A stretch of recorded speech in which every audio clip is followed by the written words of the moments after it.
ఎంత తొందర, ఎంత చిరాకు ఉన్నా సరే మనుషుల్ని గాయపరచకూడదు. అది ఎందుకో ఒక చిన్న కథ ద్వారా తెలుసుకుందాం. గోపయ్య ఎద్దు. అనగనగా గోపయ్య అనే రైతు దగ్గర ఒక ఎద్దు ఉండేది. అది చాలా బలంగా ఉండేది. అయినా అది చాలా శాంతంగా ఉండేది. గోపయ్య ఏ పని చెబితే దాన్ని చేసేది. ఆ ఎద్దును చాలా ప్రేమగా, జాగ్రత్తగా చూసుకునేవాడు. దాన్ని అస్సలు కొట్టేవాడు కాదు. దాని మీద ఈగను కూడా వాలనిచ్చేవాడు కాదు. ఆ ఎద్దు గురించి అందరితోనూ గొప్పగా చెప్పేవాడు. ఒకసారి గోపయ్య ఊర్లో పెద్ద మనుషులతో మాట్లాడుతూ, నా ఎద్దు 100 బండ్లను ఒకేసారి లాగేస్తుంది, కావాలంటే 1000 నాణాలు పందెం అనేశాడు. కొందరు ఆ మాటను విననట్టు ఊరుకున్నారు. కానీ గోపన్న అంటే సరిపోని వాళ్ళు కొందరు జట్టు కట్టి పందెం అంటే పందెం అన్నారు. పందెం రోజు రానే వచ్చింది. ఊళ్ళో వారు 100 బండ్లను వరుసగా ఒకదాని వెనుక ఒకటి కట్టి ఉంచారు. గోపయ్య ఎద్దును తెచ్చి మొదటి బండికి కట్టాడు.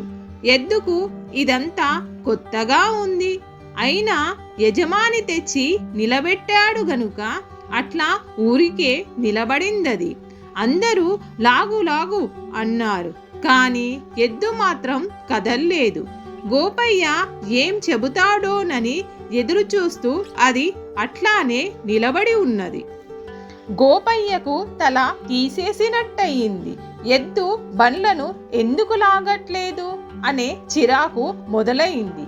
ఆ చిరాకులో తను దానికి లాగమని చెప్పనే లేదు. ఆ విషయం అతనికి గుర్తుకు రాలేదు. పైపెచ్చు అది నా పరువు తీస్తోంది అని చటుక్కున కోపం కూడా వచ్చేసింది. 1000 నాణేలు పోగొట్టకు, 1000 నాణాలు ఎప్పుడైనా చూసావా? అంత తిండి తినేది ఎందుకట? ఈ మాత్రం లాగలేవా అని తిడుతూ అందరూ రైతుల లాగానే తను దాన్ని మొరటుగా చర్నాకోలతో కొట్టడం మొదలుపెట్టాడు. గోపయ్య అంతకు ముందు ఎన్నడూ దానితో కోపంగా మాట్లాడలేదు. ఏనాడు దాన్ని తిట్టలేదు. ఒక్క దెబ్బ కూడా వెయ్యలేదు. మరి ఇప్పుడు అతను అంత కోపంగా అరవడం, పైపెచ్చు చర్నాకోలతో కొట్టడం ఎద్దుకు ఏమాత్రం నచ్చలేదు. దాంతో అది పూర్తిగా మొండికేసింది. ఒక్క అడుగు కూడా ముందుకు వేయలేదు. దాన్ని కొట్టి కొట్టి అలసిపోయిన గోపయ్య 10 మందిలోనూ ఓటమిని అంగీకరించాల్సి వచ్చింది. డబ్బుతో పాటు పరువును పోగొట్టుకొని తల వంచుకొని ఇల్లు చేరుకున్నాడతను.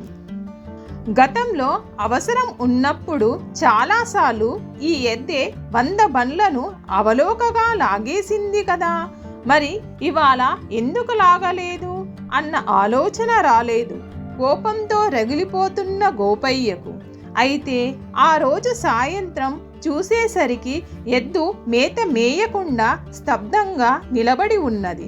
దాని ఒంటి నిండా చర్నాకోల వాతలు, ఆ గాయాల చుట్టూ ఈగలు ముసురుతుంటే అది విసురుకోవడం కూడా లేదు. గోపయ్య వంకే చూస్తూ కన్నీరు కారుస్తున్నది. దాన్ని చూసేసరికి గోపయ్య హృదయం ద్రవించింది. దాని గాయాలకు మలాం రాస్తూ అతను తన తప్పును గ్రహించాడు. ఈ మూగ జంతువుకు హృదయం ఉంది. తన మాట నెగ్గాలన్న తొందరలో తను దాన్ని అనవసరంగా క్రూరంగా శిక్షించాడు. సున్నితమైన దాని మనసుకు గాయం కలిగించాడు. గోపయ్య కండ్ల నీళ్లతో దానికి క్షమాపణ చెప్పుకొని నిమిరి ముద్దు చేసి దగ్గర చేర్చుకున్నాడు. అతని మనసును గ్రహించిన ఎద్దు కూడా కొంత కుదుటపడ్డది. తెలివి తెచ్చుకున్న గోపయ్య తర్వాతి రోజున మళ్ళీ గ్రామస్తులతో పందెం కాశాడు.